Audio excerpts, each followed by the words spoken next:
Well, hi, everybody. Welcome back to the Tattoos and Toddlers podcast. This is Jen, your host, and I have an array of guests that come on and we talk about what it is like for, I don't know, tattoo stories occasionally.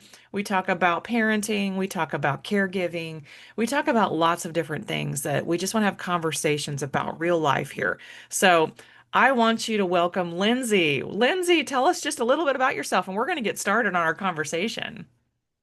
So, my name's Lindsay Friedman, and I have been a family caregiver, multi-generational, for a very long time. I was also a professional caregiver, so got to see both sides of the spectrum. And those experiences really led me to everything that I do and what I try to give back in my mission-oriented companies. I love it. So, and we have only just met, but we had a quick brief talk in the beginning, and we have a lot to cover today. And I want to be sure everybody hears your story as to what led you to these businesses, and just like the heart and the whys of why you started all this. And I want to hear from your personal experiences. Like you were telling me about your personal injury. Let's talk about that for a second. Yeah, so I actually knew something was wrong the minute after my daughter was born. So I started to hemorrhage, then I passed out, and then when I woke up, they get you out of bed, right? And they're like, "Oh, you Yeah, gotta they're like, walk." get out of bed, walk around, you had a Yeah, kid, and you're no big like, deal. "What? No, you do realize what just happened to me?" Right?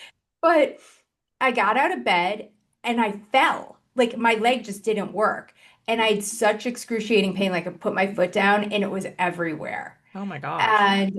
And then I thought maybe it was like the epidural, right? Like logical, like this is the epidural, something is not right, maybe it's just still hurting. And I got up, I got back in bed, and I'm like, I don't think this is right. And no one was really giving me straight answers, but I was in the hospital from a vaginal birth for like 6 days, so I knew something wasn't quite right. And I couldn't get rid of this pain. And eventually I went home.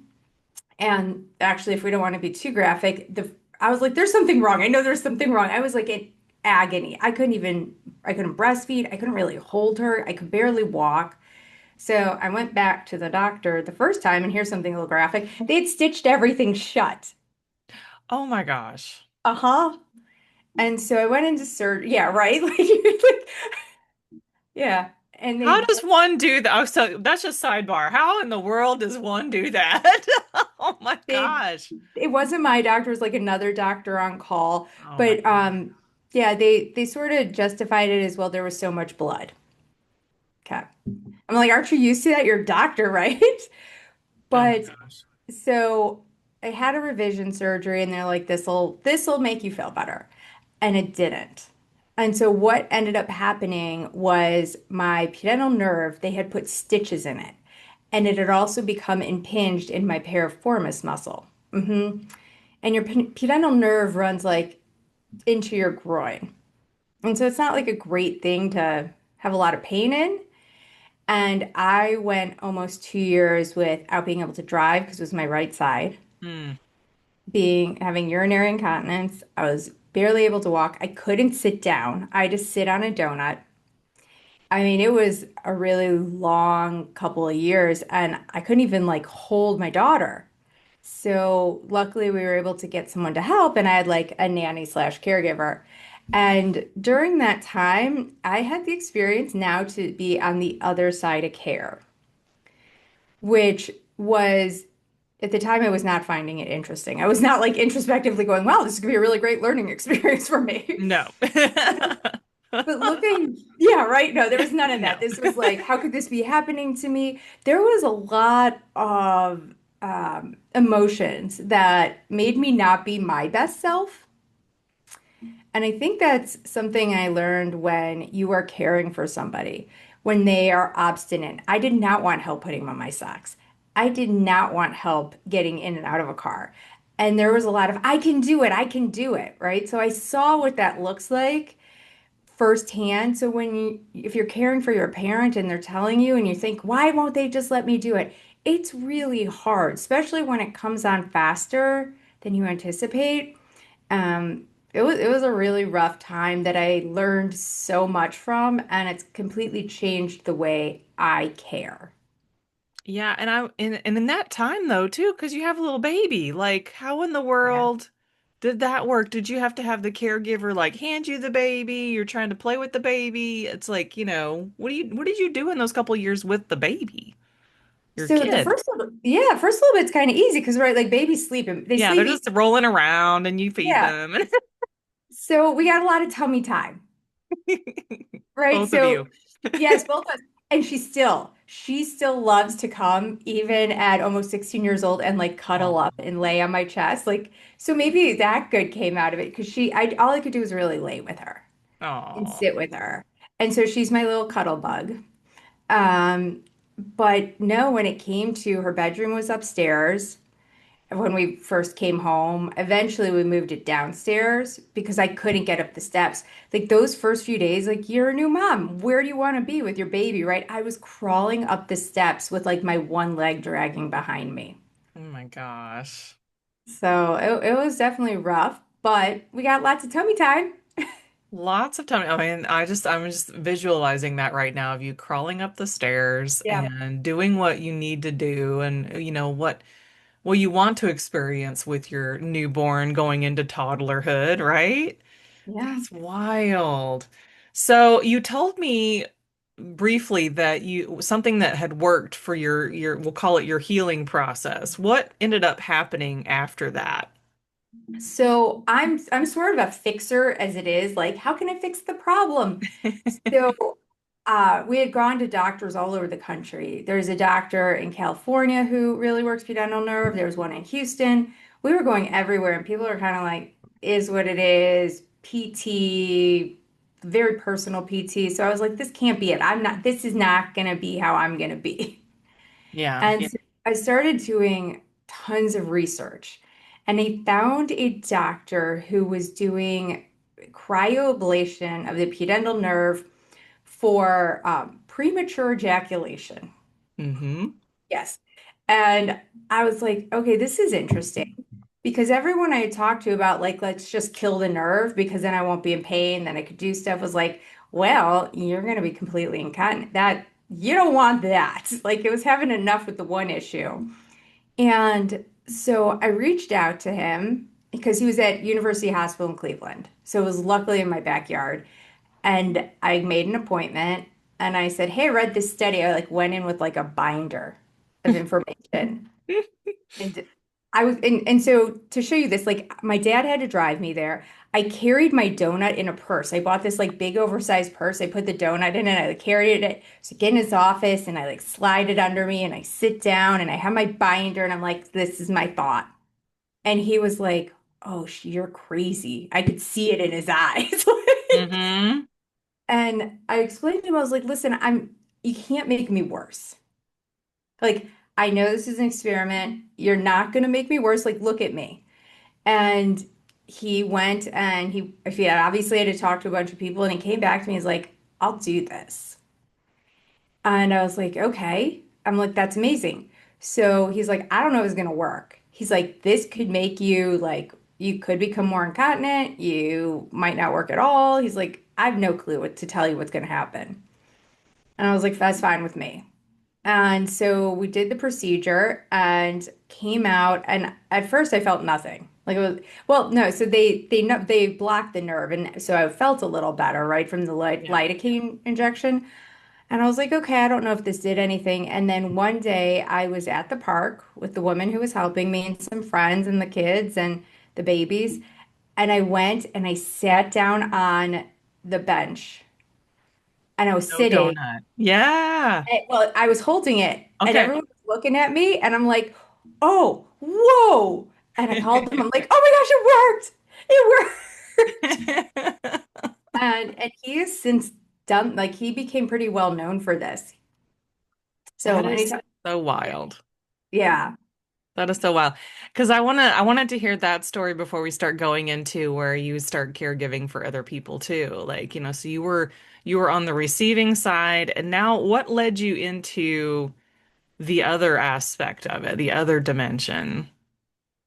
So my grandma ended up needing care because that's she was older. And I had worked as a nursing assistant and at hospice when I was really young.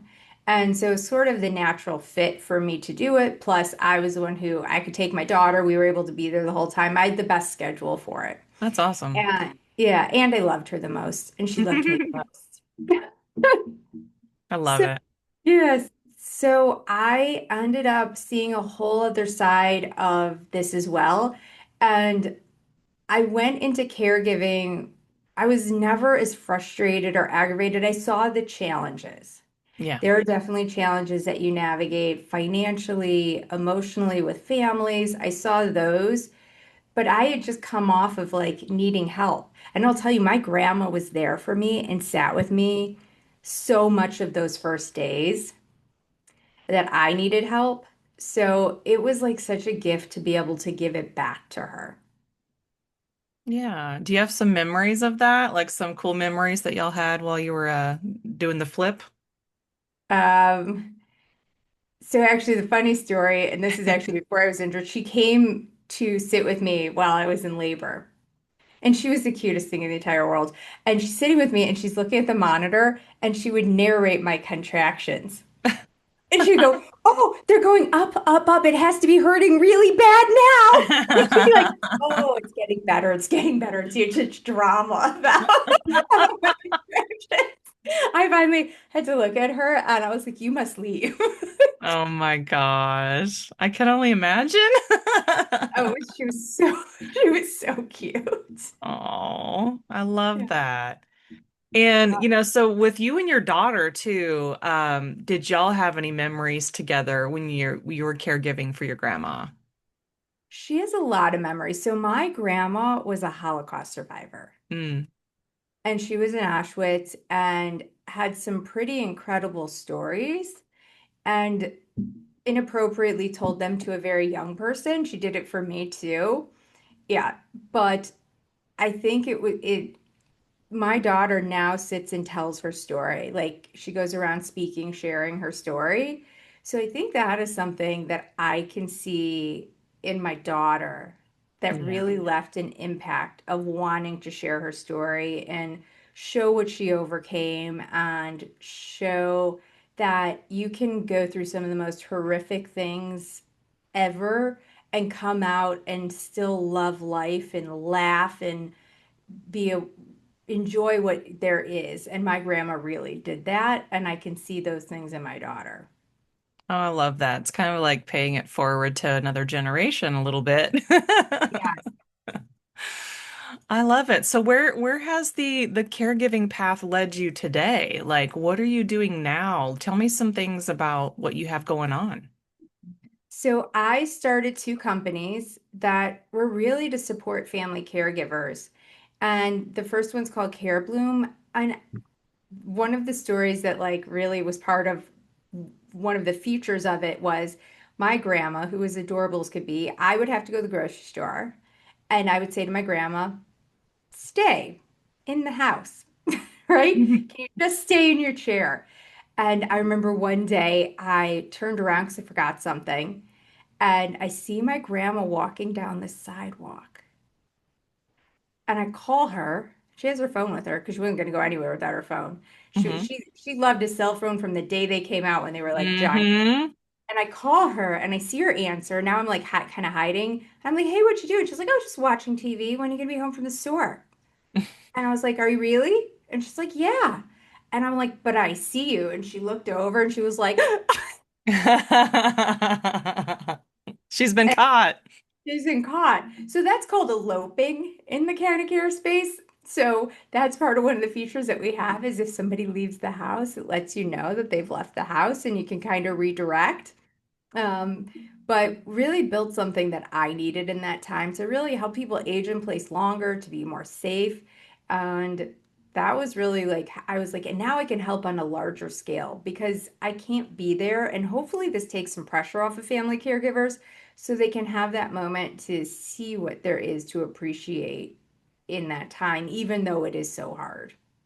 Yeah, and we're seeing that with my husband's grandparents right now, and they've got the house all wired up and all the little bells and whistles for, them either in the house, outside the house, and it is so helpful to have some technology now to give a little bit of peace of mind and knowing that they're not going to bolt out and run across the Yeah. street.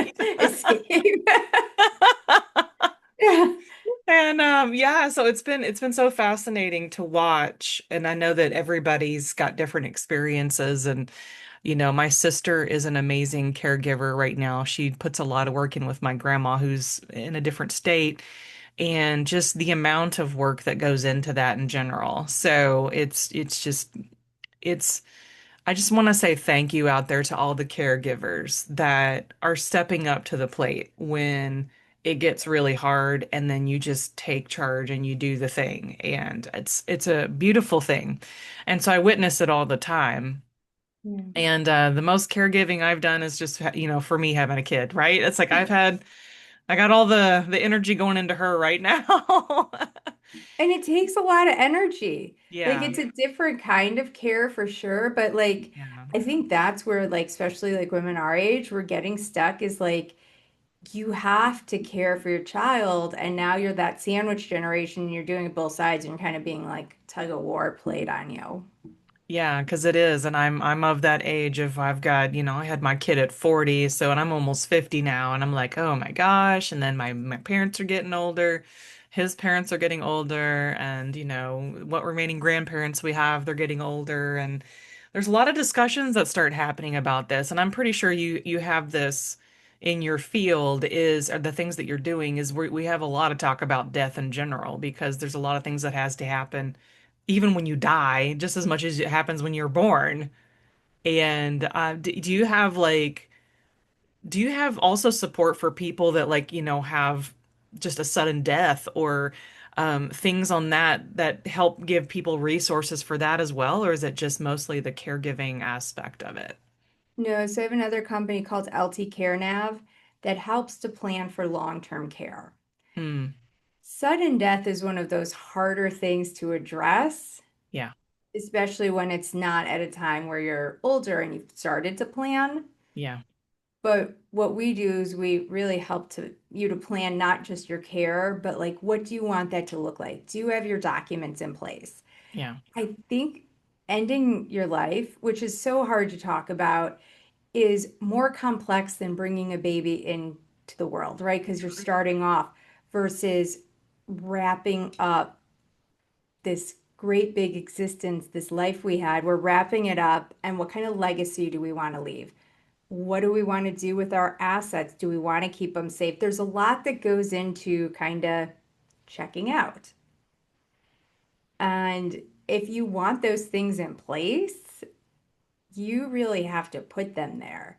If you want to leave some kind of beautiful legacy, things for your family to remember you by, be a part of that, right? Be a part of that experience. What do you want your great grandchildren you haven't met to know about you? And I think there's really beautiful ways to do that. Um, a lot of hospices, when it comes to that part, like where it's not just a sudden death, they've Yeah. got death doulas who can really work on that. And I think it's such an amazing thing that they offer because I know you probably know, like in the early, like you can have a birth doula who Mm-hmm. changes what that looks like for you, and a death doula can do the same thing. I am so glad that that has become a thing. And I've been hearing the talk about it. We've been, I say me and some of my artist friends, we've been having discussions on it. And then of course, as we have aging parents and grandparents, we're having the legality discussions because yeah, like you're right. Like it's a little bit more complicated when you say you own a house or you have insurance or who's paying for the funeral. No matter what kind of way you're going out, there's some kind of money involved, most likely.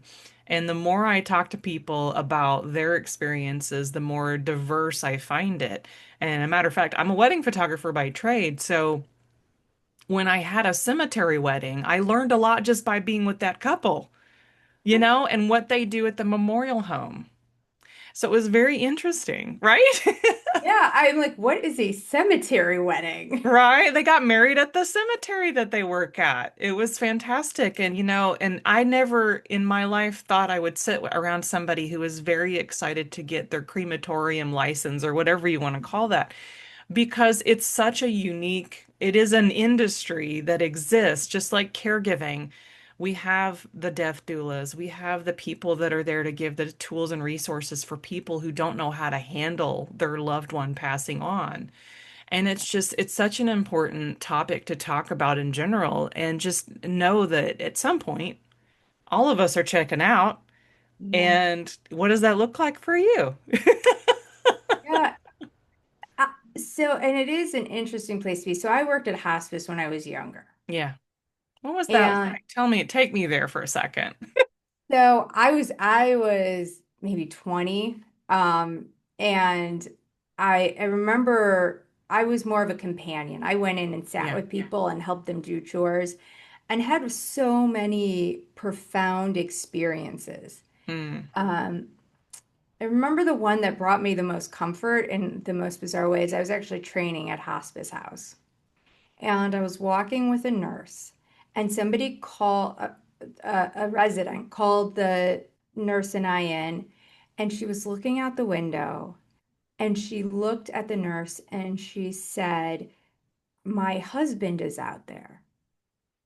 And the nurse went, "Oh, okay." She goes, "And he's talking to your dad." And the nurse, I saw her like tears well up in her eyes, and the woman goes, "But it's odd because my husband had passed." yeah. And the nurse looked at her and went, "So is my dad." Yeah. And like for me, knowing that maybe there's something after, right? It was one of those, like I even get goosebumps like saying it. It was one of those moments that I was like, oh, maybe there is more. Maybe there's something that we can hold on to that i- is we stay with the people we love. That's my thing. I just want to stay with the people I love. And maybe her dad just stayed with her and was checking on her. And I thought all of these like great things. So It was so sweet because last night I told my husband, I was like, we're together until after death, or till death and after death, really. I was just like, we're gonna be together forever, and that's the deal. yeah, yeah. You That's what I want. I just want to be with my family and the people I love. And so to have that moment, and that was actually still training, and that was like, okay, this there's something more. There's something profound and beautiful out there that keeps us together, and we're not just in the ground and done. Because it does feel sort of sudden, right? Like when we get to that moment, like it's like we're fish in a sea and somebody's just plucked out and everything keeps going. And to Yeah. think that there's more is brings me some peace.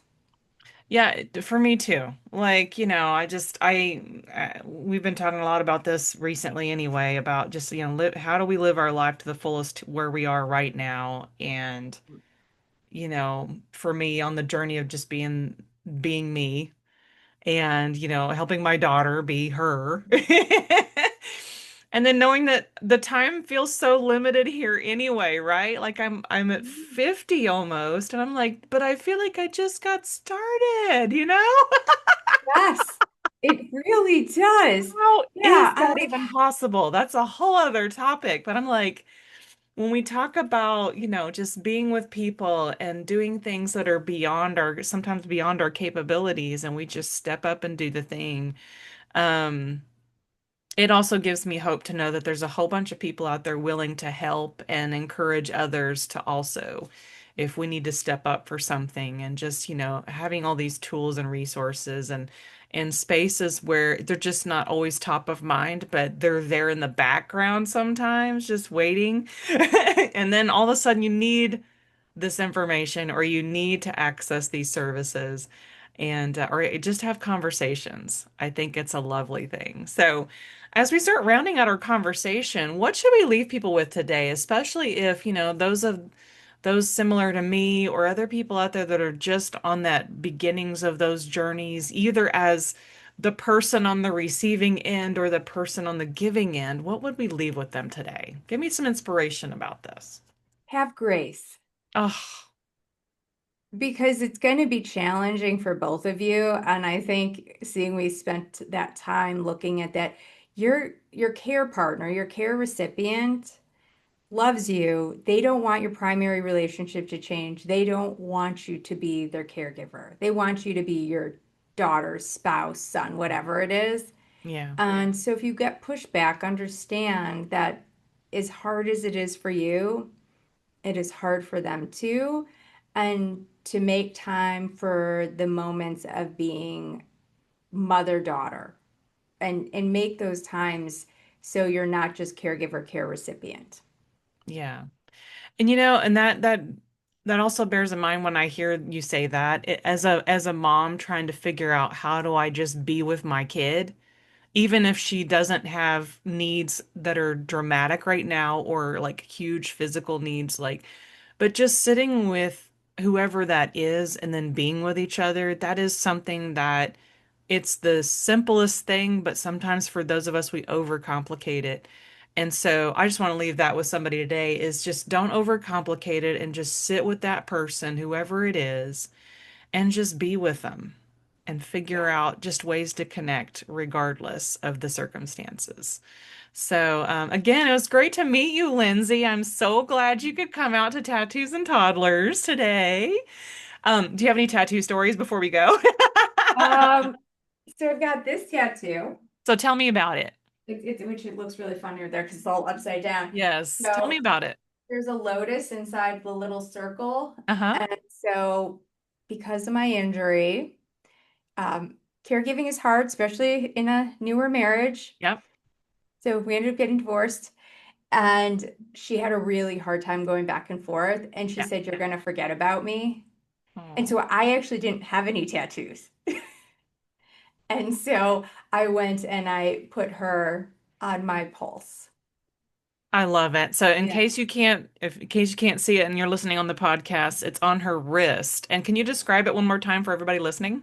It's a lotus with like a circle around it. Mm-hmm. And so I have that, and then I've got one on my finger too. Oh, It also goes back to that experience. So I have no other tattoos, but both of them were right around that time. And that's kind of how profoundly that changed me because I still haven't gotten any more. I'm not a huge fan of needles. There's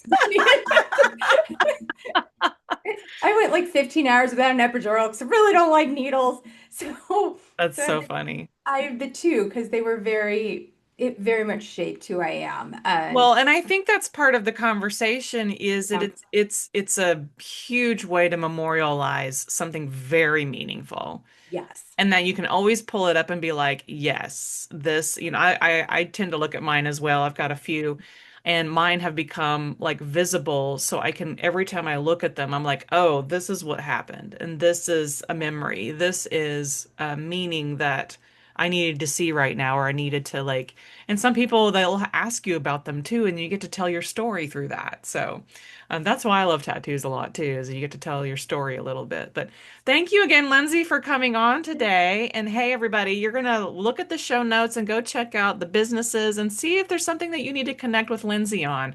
I would love to see you guys connect and just even get more information about what she's doing out here. So thank you so much for listening to Tattoos and Toddlers. I will catch y'all in the next episode.